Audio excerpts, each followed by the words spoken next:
हम यहाँ से शुरू करते हैं कि जिस वक्त हम मैट्रिक या एफए कर रहे होते हैं तो हमें उस दौरान में हम जब शाम को मोहल्ले में अपने दोस्तों के साथ खड़े हुए होते हैं या कॉलेज में बात कर रहे होते हैं या कभी ड्राइंग रूम टॉक कर रहे होते हैं तो कहते हैं यार फ़लाँ डिग्री कर लो, उसमें बड़ा स्कोप है। ठीक है ना, वो वर्ड स्कोप यूज़ करते हैं ना हम। ठीक है, यार वो फ़लाँ चीज़ कर लो, बड़ा ही स्कोप है। तो वो स्कोप क्या होता है actually? What actually means by scope? ए कर लो बड़ा स्कोप है, ओ कर लो बड़ा स्कोप है, मतलब है पैसे ज़्यादा मिलेंगे, रिश्ता जल्दी हो जाएगा, है ठीक है। लेकिन आई डोंट थिंक सो कि उसका स्कोप होना चाहिए। जिसमें कम लोग हैं उसका स्कोप होता है एक्चुअली। ओके ठीक है जी, बट आप क्या कह रहे हो? अच्छा नहीं कुछ बोल दो, कोई भी बोल दो कुछ। अच्छा मामला ये कि यार ये जो पहली चीज़ आज की पहली टेक होम यहाँ से ही लेके जाओ कि कोई वर्ड स्कोप नहीं होता। देयर इज़ नो पॉजिटिव और नेगेटिव वर्ड, ये स्कोप वर्ड है ही नहीं।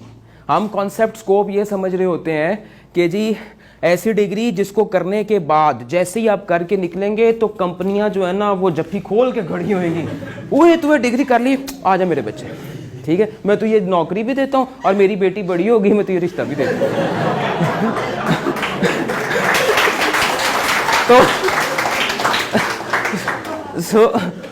So the matter is this कि यार ये जो हमारे ज़हन में कोई ऐसा है ना कि एक डिग्री आपको समझ आ नहीं रही है लेकिन आपको आपकी अम्मा ने अब्बा ने कह दिया या बड़े भाई ने कह दिया यही करनी है, द स्कोप बहुत है, तो एक्चुअली यार एक हमने गलत पटरी पकड़ ली, इस पर हमने नहीं चलना। सो स्कोप के वर्ड को निकाल दो, करना क्या है वो समझते हैं।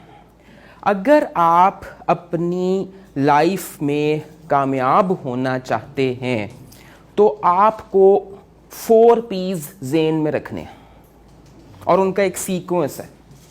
ठीक है, अगर आप वो 4 P's ज़हन में रख लोगे तो वेल एंड गुड। और बल्कि वो मेरी एक यूट्यूब के ऊपर एक वीडियो है 4 P's फॉर प्रोफेशनल सक्सेस, उसको भी जाकर जो है वो आप जो है वो देख सकते हो। ठीक है, अब वो जो 4 P's हैं वो हैं क्या? कहते हैं कि जी अगर किसी भी शख्स की, आपकी मेरी किसी की भी, अगर पर्सनैलिटी, ये पहला पी है, अगर किसी भी शख्स की जो पर्सनैलिटी है वो अगर उसके प्रोफेशन से मैच हो जाए, now profession is a second P,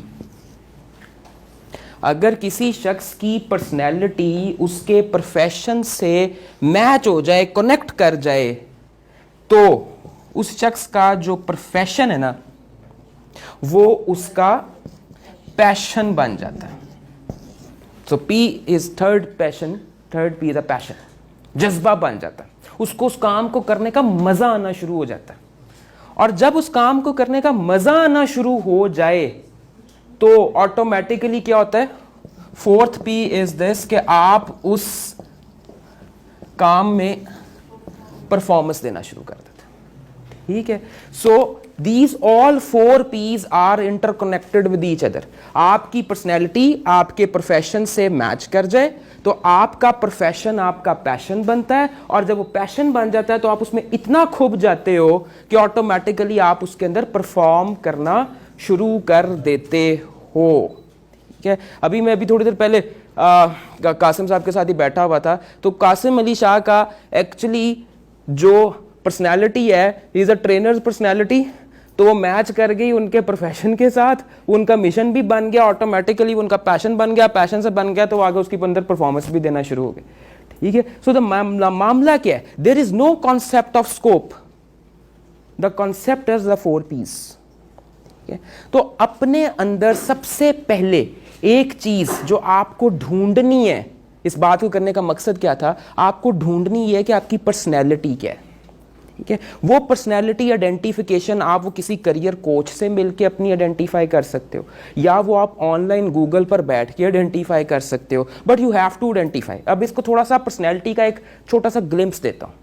आप बाय पर्सनैलिटी एक इंट्रोवर्ट शख्स हो, मिसाल के तौर पे तन्हाई पसंद हो, आप ज़्यादा लोगों में उठना बैठना नहीं चाहते हो, लेकिन आप अकेले रहकर जो काम करते हो वो बहुत अच्छा करते हो। ये आपकी एक पर्सनैलिटी टाइप होती है। ये एक शख्स इंट्रोवर्ट होता है यानी तन्हाई पसंद होता है, एक on the other hand extrovert होता है यानी वो सोशल होता है, गैदरिंग्स में जाना उठना बैठता है। अब अगर आप इंट्रोवर्ट आदमी हो तो देर आर द चांसेस कि when you will become a software engineer तो आप अच्छा काम कर लोगे, when you will become an accountant तो you will perform better, because कि उसके अंदर आपको पीपल इंटरेक्शन ज़्यादा नहीं करनी।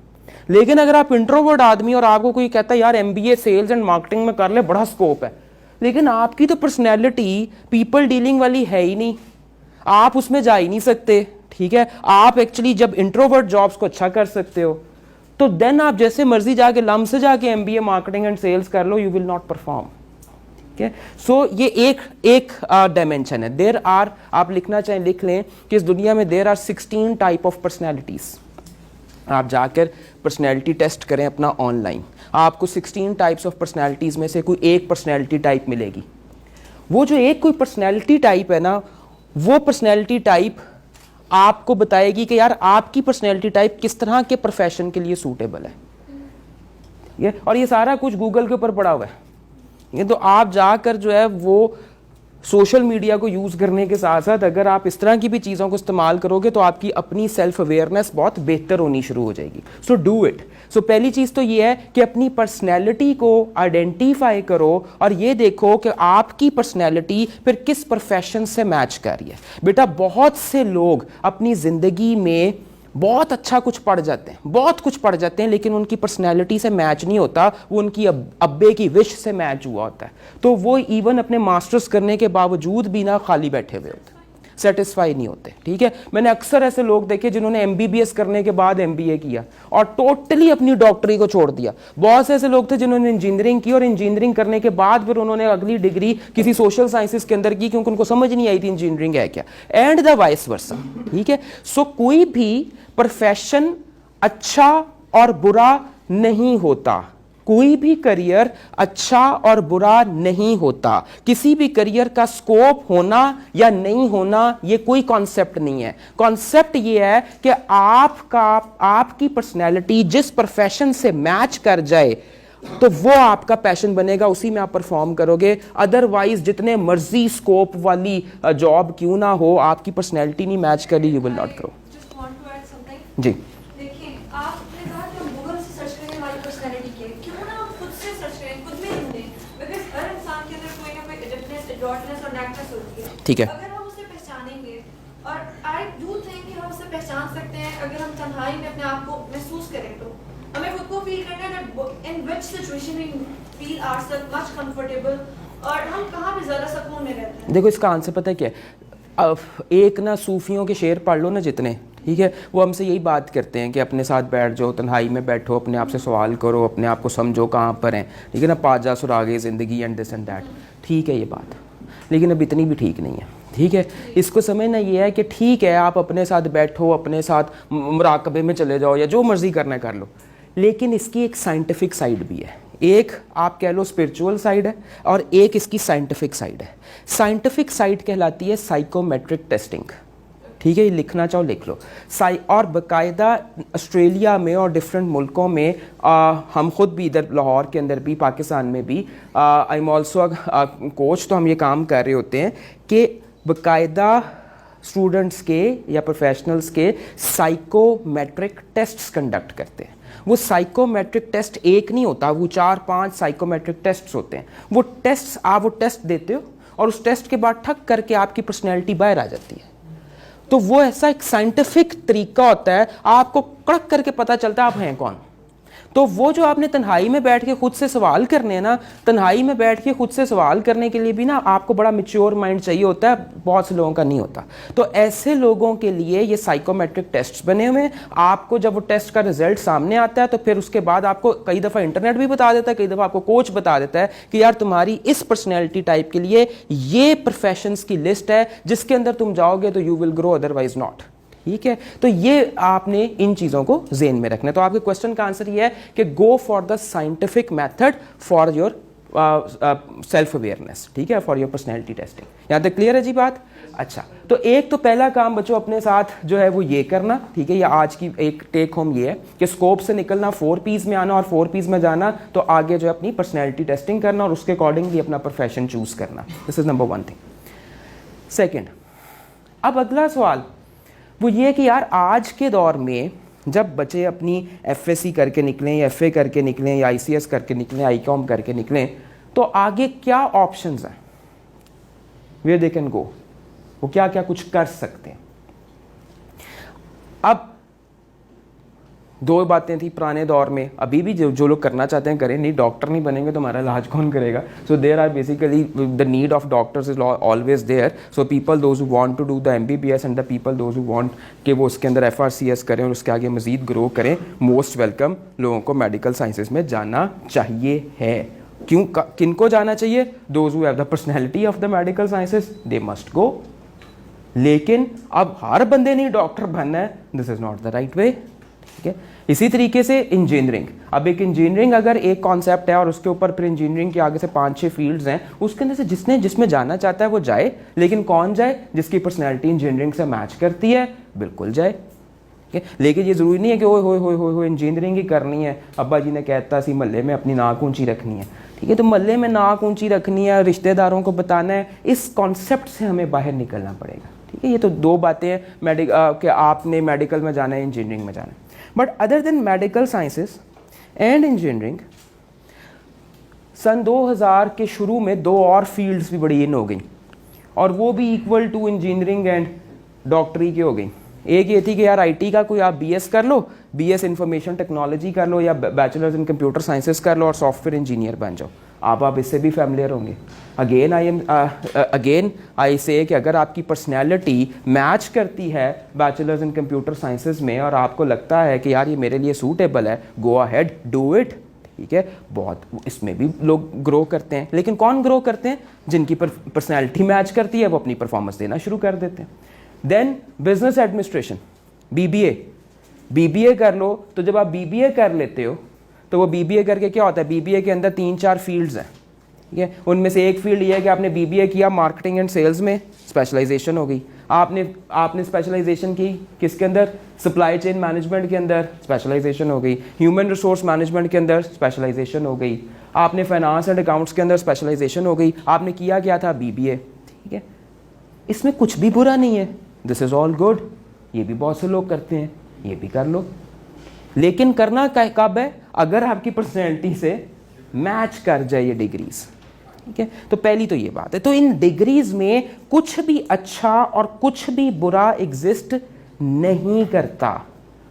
सब कुछ इवॉल्व कर रहा है आपकी पर्सनैलिटी के और उसकी कनेक्टिविटी आपके प्रोफेशन के साथ। ठीक है, ये बात। लेकिन मैं आज जो यहाँ पर जो 3 डिग्रीज में आपके साथ डिस्कस करने आया हूँ, वो बेसिकली इन चारों में से कोई नहीं, वो थोड़ी सी डिफरेंट है। ठीक है, ज़्यादा भी डिफरेंट नहीं है लेकिन थोड़ी सी डिफरेंट है और यूनिक है। और आप ऐसे कह लो कि फ्यूचर के अंदर इन 3 डिग्रीज की ना नीड है पाकिस्तान में ख़ास तौर पे। तो वो जो नीड है, वो मैं आपके साथ जो नीड बेस्ड और फ्यूचर में जो उसकी नीड ज़्यादा होगी और उन प्रोफेशनल्स की हमें ज़रूरत होगी, मैं वो 3 डिग्रीज आपके सामने रखता हूँ। और फिर मैं आपसे कहूँगा कि जो मैं 3 डिग्रीज आपके सामने रखूँगा, इनको लाजमी जाकर नेट पे स्टडी करो और लाजमी जाकर ये देखो कि कौन सी यूनिवर्सिटीज़ जो हैं ये डिग्रीज करवा रही हैं और इसके साथ फिर आप किस तरीके से अपने आप को कनेक्ट कर सकते हो और क्या आपकी पर्सनैलिटी इन 3 नई डिग्रीज में से किसी के साथ मैच करेगी या नहीं करेगी। ठीक है, अब हम उस पर बात करते हैं। So the first degree which I want to discuss with you people, that's actually BS Artificial Intelligence। तो जी पहली डिग्री मैं डिस्कस कर रहा हूँ, BS Artificial Intelligence। इसको हम AI बोलते हैं। अब इसको समझें कि ये नोट कर लीजिए एक और टर्म कि जो आने वाला दौर है वो 4th इंडस्ट्रियल रेवोल्यूशन का है। This is called the 4IR और 4 industrial revolution is based on the digitalisation. 4IR means artificial intelligence, robotics, blockchain, internet of things. ठीक है, वर्चुअल रियलिटी, ऑगमेंटेड रियलिटी, ये सारी टेक्नोलॉजीज़ हैं जो अब इंडस्ट्री में आगे यूज़ होनी है। जैसे अभी इंटरनेट यूज़ होता है ना, ERP यूज़ होता है, तो अब आगे चल के ये टेक्नोलॉजीज़ यूज़ होनी है। उन टेक्नोलॉजीज़ के जो एग्जीक्यूटर्स हैं या उन टेक्नोलॉजीज़ को अब इंडस्ट्री में जिन्होंने लेकर आना है, अगर आप उनमें से कोई शख्स बन जाते हैं तो this is basically one of the new field. तो इस वक्त वो नस्ट है national university science and technology Islamabad में, फिर यहाँ पर UMT है, university of management and technology, वो BS आर्टिफिशियल इंटेलिजेंस की डिग्रीज ऑफर कर रहे हैं। ठीक है। तो you can actually opt that degree, और इसमें आपको वो बहुत कुछ नई चीज़ें सीखने को मिलेंगी, रोबोटिक्स, मशीन लर्निंग, ब्लॉकचेन और डिफरेंट चीज़ें जो आपके लिए बिल्कुल एक तरह से नई भी होंगी। आपको इनिशियली लगेगा आप फिक्शन पढ़ रहे हैं, लेकिन देन यू विल अंडरस्टैंड कि आप एक नेक्स्ट लेवल के प्रोफेशनल बन गए हैं जिसकी नीड पाकिस्तान में भी होगी और पाकिस्तान से बाहर भी होगी। ठीक है, तो BS artificial intelligence, this is the first degree. मेरे पास टाइम कम है इसलिए मैं इसको जल्दी रैप अप करूंगा। Second is, this is a very important, पता नहीं आप लोगों ने इसका नाम सुना, ये मैनेजमेंट से ही निकली है, BBA से ही निकली है, बट दो जो अगली डिग्रीज है ना ये BBA से ही निकली हैं, लेकिन this is actually the good degrees. The other degrees BS textile management and marketing. ठीक है, देखिए BS textile management and marketing. क्यों वर्ड टेक्सटाइल, क्यों? पाकिस्तान के अंदर जो मेन एक्सपोर्ट्स हो रही हैं, वो धागा एक्सपोर्ट हो रहा है, वो कपड़ा एक्सपोर्ट हो रहा है, वो गारमेंट्स एक्सपोर्ट हो रहे हैं, वो सॉक्स एक्सपोर्ट हो रही हैं, वो मेनली जो पाकिस्तान की एक्सपोर्ट्स है ना वो टेक्सटाइल पे खड़ी हैं। 61% of the export of Pakistan is related to textile. और मैं as a corporate consultant and trainer textile companies का मेनली उनके सिस्टम्स डिज़ाइन करता हूँ। तो मुझे जो सबसे बड़ी प्रॉब्लम ये आती है कि टेक्सटाइल के अंदर टेक्सटाइल प्रोफेशनल्स ही नहीं बैठे हुए। तो अगर जो है वो टेक्सटाइल कंपनीज के अंदर टेक्सटाइल डिग्री होल्डर्स बैठे हों जो टेक्सटाइल रिलेटेड इंडस्ट्री की मैनेजमेंट को भी समझ रहे हैं, जो टेक्सटाइल रिलेटेड इंडस्ट्री की मार्केटिंग को भी समझ रहे हैं, तो they can perform better than the simple B.Comers and the simple MBAs और द सिंपल BBAs। ठीक है, तो अगर आप पूरा अंडरस्टैंड करो कि मर्चेंडाइजिंग क्या होती है, प्रोक्योरमेंट क्या होती है, सप्लाई चेन क्या है, प्रोडक्शन कैसे हो रही है, आपने इंटरनेशनल कस्टमर को कैसे ट्रीट करना है, ये सारी चीज़ों की जब आप अंडरस्टैंडिंग करते हो तो आप एक्चुअली ज़्यादा मार्केटेबल हो जाते हो इन द टेक्सटाइल ऑर्गेनाइजेशंस, क्योंकि आपको पूरे का पूरा प्रोसेस समझ आना शुरू होता है। It is one of the biggest industry of Pakistan, जो पाकिस्तान को रेवेन्यू जनरेट करके दे रही है। ठीक है, so this is the second degree, BS textile management and marketing. And the third degree जो फिर बिजनेस एडमिनिस्ट्रेशन से वन स्टेप अहेड है, इसको भी समझ लें, जो आपको बिजनेस एडमिनिस्ट्रेशन से कुछ वन स्टेप अहेड चीज पढ़ाती है, that thing is called the BS entrepreneurship and innovation. ठीक है, नोट करना चाहें कर लें, BS entrepreneurship and innovation. BS entrepreneurship and innovation जो है ये आपको एक्चुअली प्रिपेयर करती है कि how you can become an entrepreneur, how you can think big, how you can think out of the employment, कि यार मुझे नौकरी मिल जाए। ये डिग्री आपको नौकरी लेने वाला नहीं, नौकरी देने वाला बनाती है।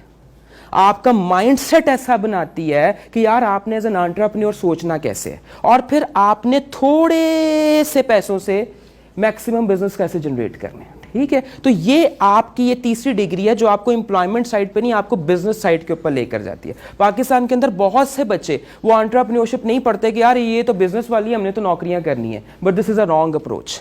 So the right approach is this, कि आप लोगों ने एक्चुअली करना क्या है कि सर्च करो इस बात को कि यार एंटरप्रेन्योरशिप क्या होती है, और अगर इसके अंदर आपको डिग्री कर सकते हो तो आप वो डिग्री करो। ठीक है, और एक बात लास्ट यहाँ पर ऐड करूँ कि एक इदारा है global entrepreneurship development institute, GEDI। वो हर साल एंटरप्रेन्योरल रैंकिंग निकालता है कि किस मुल्क में कितने लोग अब एंटरप्रेन्योर्स बन रहे हैं और वहाँ की फिजा कल्चर कैसा है कि वहाँ पर एंटरप्रेन्योरशिप को प्रमोट किया जाए। तो out of 137 countries in 2020 Pakistan on 109th number, which is on the very lowest side. वो कल्चर क्या है? कल्चर ये है कि जहाँ पे पेरेंट्स प्रमोट कर रहे हो कि एंटरप्रेन्योरशिप पे जाना है, यूनिवर्सिटीज़ प्रमोट कर रही हो एंटरप्रेन्योरशिप पे जाना है, बैंक्स जो हैं वो लोन दे रहे हो कि यार एंटरप्रेन्योर्स को लोन दिए जाएं। तो ये कल्चर पाकिस्तान में भी बहुत डाउन है, लेकिन उसके बावजूद भी बहुत से लोग जो हैं वो इसके एंटरप्रेन्योरशिप की तरफ जा रहे हैं। So my another message to all of you is this, कि आप में से जो लोग एक्सट्रोवर्ट हैं, इंट्यूटिव हैं, थिंकर हैं, जजर हैं, जिनकी पर्सनैलिटी ऐसी ENTJ पर्सनैलिटी करो ना, अगर ऐसी कोई पर्सनैलिटी निकल आए ना, तो आप लोगों के लिए BS entrepreneurship and innovation is one of the good degree जिसको आप परस्यू कर सकते हो। ये जीसी भी करवा रहा है और भी यूनिवर्सिटीज़ जो हैं वो इसको लेकर चल रही हैं। ठीक है जी, तो ये मैंने अभी आज के सेशन में अब तक जो है वो 2 बातें की हैं, और उन 2 बातों में पहले मैंने आपको कहा कि 4 पीस के कॉन्सेप्ट को समझो, और फिर मैंने आपके सामने जो है वो 3 डिग्रीज जो हैं वो रखती हैं। ये जो सारा कुछ मैं आपको बता रहा हूँ, इसके साथ साथ लास्ट बात ये करूँगा कि 4 पीस भी ठीक है, 3 डिग्रीज भी ठीक है, और भी जिस डिग्री में जाना है जाओ अकॉर्डिंग टू द 4 पीस, लेकिन अपनी कुछ स्किल सेट्स हैं उनको इन्हांस करो, और वो स्किल सेट है आपकी पर्सनल लीडरशिप। पर्सनल लीडरशिप के अपने आप को लीड करना भी सीखो। अभी दूसरों को लीड करने से पहले इंपॉर्टेंट यह है कि how you will actually lead yourself. आज की जो उम्र है ना आप लोगों की, ये एज ये है कि आपने खुद को कैसे लीड करना है, और खुद को लीड करने का मतलब यह है अपनी ज़िंदगी की वैल्यूज़ आइडेंटिफाई करो, अपनी ज़िंदगी का मिशन आइडेंटिफाई करो, अपनी ज़िंदगी का विजन आइडेंटिफाई करो, और अपनी ज़िंदगी के ईयरली गोल्स बनाओ। Values, mission, vision and goals, इनको लिखो, और फिर टाइम मैनेजमेंट ऐसी करो कि अपने इन सारे गोल्स और इन सारे विजन्स और मिशंस को अचीव करो। तो जब आप ये सब कुछ करोगे तो it means you are a personal leader, you are a self leader, आप अपने आप को लीड करना जानते हो। और जब आप ये सब कुछ कर रहे हो तो इट मीन्स आप क्या कर रहे हो, अपने आप को कॉन्टिन्यूअस इंप्रूवमेंट के सर्कल से गुजार रहे हो। ठीक है, मैं कॉन्टिन्यूस इंप्रूवमेंट का वर्ड यूज़ किया, मैं इसके ऊपर एक कॉन्सेप्ट दे के बात को एंड करता हूँ। जापान में ना बच्चों से एक ओथ लिया जाता है हर रोज़ सुबह स्कूल में, और वो ओथ क्या होता है, वादा क्या होता है? वो वादा ये होता है कि हम अपने आज को, जो आज के 24 घंटे हैं, उनको अपने कल के गुजरे हुए 24 घंटों से बेहतर करेंगे, और जो हमारा आने वाले 24 घंटे हैं उनको हम अपने आज के 24 घंटों से बेहतर करेंगे। तो रोज अपने अंदर 24 घंटों में कोई ऐसी इंप्रूवमेंट लेकर आओ, या कोई ऐसा काम करो जो पहले नहीं किया था और अब उसको करने से आप में कोई इंप्रूवमेंट आई है, वो बेशक कोई छोटी सी लर्निंग ही क्यों ना हो। और ये जो कंसेप्ट जापान का है, ये एक्चुअली जापान का नहीं है, ये एक हदीस है कि खसारे में रहा वो शख्स जिसका आज उसके गुजरे हुए कल से बेहतर नहीं। सो कीप ग्रोइंग, अल्लाह ताला आपको जो है वो तरक्की दे। Thank you very much.